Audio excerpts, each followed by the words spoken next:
This movie shows an impacted lower wisdom tooth. In the soft tissue removal situation, we raise the flap and usually elevate the tooth without removing any bone. The flap is repositioned and sutured into place. The sutures dissolve and the area heals.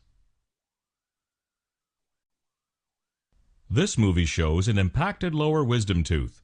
In a partial bony removal situation, we first raise a flap, followed by some bone removal to gain access to the tooth.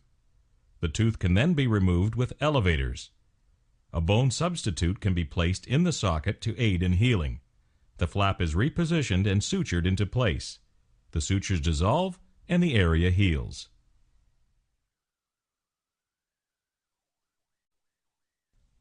This movie shows an impacted lower wisdom tooth. In a full bony removal situation, we first raise a flap. Since the tooth is completely covered with bone, significant bone is removed to gain access to the tooth. Then we section the tooth. The tooth sections can then be removed with elevators. A bone substitute can be placed in the socket to aid in healing. The flap is repositioned and sutured into place. The sutures dissolve and the area heals. This movie shows an impacted wisdom tooth that causes inflammation. Since there is not enough room in the mouth for full eruption, the gum tissue covers part of the tooth and is raised. In addition to inflammation from food impaction in the pocketing, this tissue may be traumatized by the upper tooth. It can swell and cause great pain. Treatment starts with antibiotics and getting the tissues to settle down, followed by the extraction of the wisdom tooth.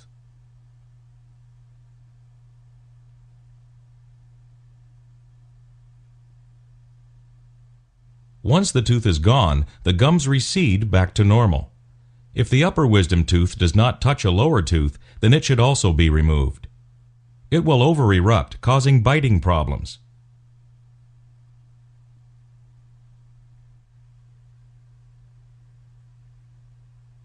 It will also cause gingival inflammation due to tissue trauma.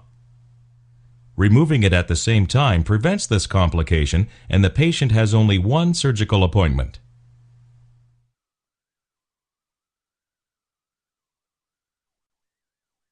If teeth are crooked, orthodontic treatment such as braces can be used to make them straight again. The last tooth to erupt in the mouth is the wisdom tooth. If there is not enough room for it to erupt, it will put pressure on the teeth and may cause the teeth to become crooked again.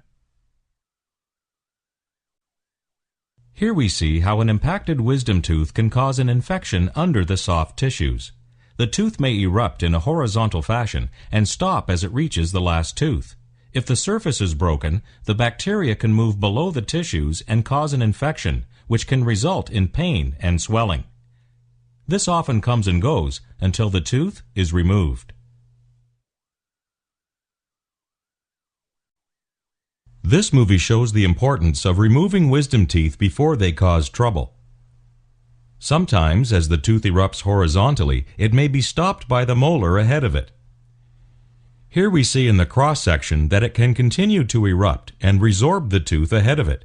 This in turn may cause pulpal damage in addition to completely destroying the root.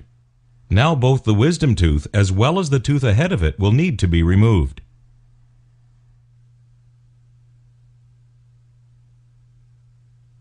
Furthermore, the opposing tooth to the one lost will over-erupt and may need extraction.